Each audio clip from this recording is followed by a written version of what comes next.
Aqui é a professora Isadora, ok? Eu vou estar falando um pouquinho sobre a nossa eletiva que vocês escolheram cursar, que é sobre faculdade, palco diversidade. E para a nossa aula de hoje, eu decidi criar um compilado de ideias sobre como escrever uma redação. Porque, como a gente sabe, como eu já comentei com vocês, como nós já discutimos, a maneira principal de ingressar no ensino superior é através de uma boa redação. E isso inclui o maior vestibular de todos, que é o Enem, tá? Então eu trouxe essa aula aqui para estar auxiliando para nossa professora, mas não sei muito bem escrever redação, não sou muito boa nisso, não sou muito bom. E aí, não tem uma fórmula secreta? E a resposta é: yeah, sim, tem uma fórmula secreta. Nós temos uma estrutura para auxiliar vocês a estarem escrevendo essa redação, tá? Até porque o conhecimento de uma estrutura, da estrutura de uma redação interpretativa argumentativa faz parte de um dos 5 critérios de avaliação das competências dos corretores. Tá? Então, eu vou estar aqui auxiliando vocês nessa formulazinha secreta para escreverem uma redação topzera. Então, vamos lá. É uma redação que contém 30 linhas, ok? Então, para a gente poder dividir ela de forma mais ou menos homogênea, o ideal é que esteja dividido em 5 parágrafos, ok? E agora a gente vai falar um pouquinho sobre o que a gente vai estar abordando nesses 5 parágrafos. O primeiro é aquele introdutório, tá? Então, aqui você vai falar um pouquinho sobre o que é o tema, o que vai estar falando, qual que é essa proposta de redação, porque em todo vestibular, em toda redação, eles disponibilizam um texto de apoio, que é para ajudar você caso você nunca tinha ouvido falar desse tema, caso você tenha certa dificuldade, né? Então, você vai estar falando um pouco sobre o que é a proposta de redação neste primeiro parágrafo. E também vai apresentar pelo menos 3 palavras-chave ou conceitos que você vai utilizar para construir a tese dessa sua redação, tá? Você vai inserir essas palavras-chave conforme você for descrevendo ela. Então vamos lá. Segundo parágrafo. Nesse aqui você vai usar o seu argumento mais fraco.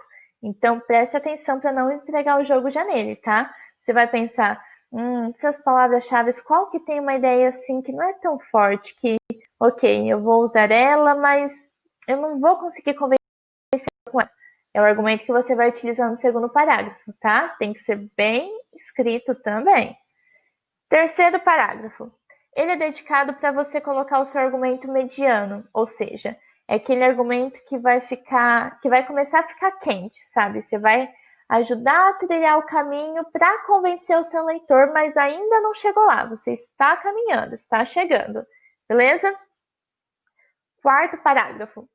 Neste daqui, ele é o ponto principal da sua redação. É neste que você vai colocar o seu argumento mais forte, ou seja, é neste que você vai convencer o seu leitor, o corretor da sua redação, de que a sua ideia é válida, você está vendendo a sua ideia ali. Então, tem que ser um parágrafo bem claro, objetivo e fundamentado. Capriche bastante nele, tá?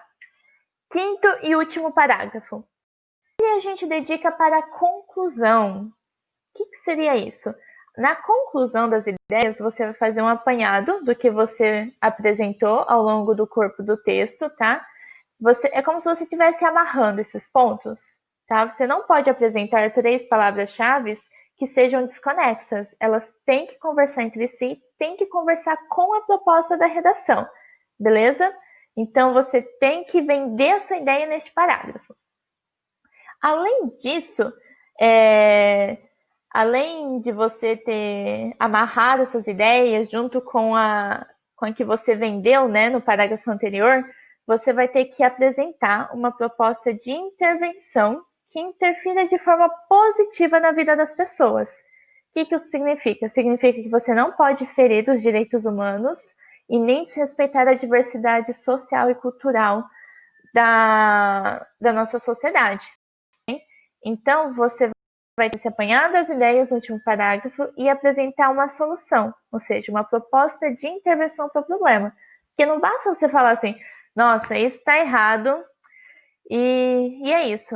não. Você tem que apresentar uma solução, porque é aqui que os corretores vão perceber que você é um cidadão crítico e consciente da realidade que o cerca, tá bem? Agora, eu separei também algumas dicas para ajudar vocês, tá? Algumas dicas é que como que eu faço para ter uma redação assim mais bacana, né? Uma redação nota 1000. Primeiro, você tem que ter um vocabulário amplo e diversificado, mas isso não significa prolixo. Ou seja, não adianta você jogar um monte de palavras bonitas lá que não tem nenhum significado, que ninguém vai conseguir entender e que a sua ideia vai ficar ainda mais complicada de ser entendida. Então, uma redação argumentativa, dissertativa, ela tem que ter o seu propósito, o seu objetivo claro, ok? Então, como que seria esse qual seria o propósito desse vocabulário diversificado, amplo?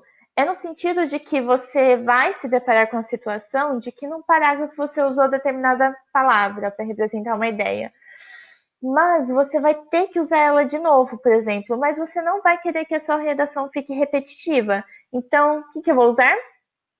Sinônimos, tá? Então você precisa desse vocabulário amplo. Ah, professora, como que eu faço então para ter um vocabulário amplo? Leitura.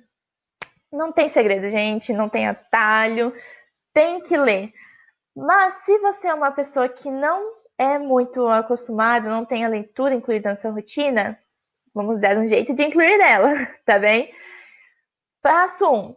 Leia notícias na internet, assim você, além de se manter informado, e atualizado, que é uma coisa muito importante para na hora de prestar um vestibular. Inclusive, os temas do Enem vão ser situações da atualidade. Você também vai estar adquirindo um vocabulário que os jornalistas e redatores utilizam para escrever essas matérias. Então, é um ponto bem bacana. Outra coisa, leia artigos, leia livros, poesia, música, qualquer coisa que ajude você a ter contato com palavras novas, tá? Uma que acaba rendendo pontos extras é fazer citações de filósofos, pensadores famosos. Por quê?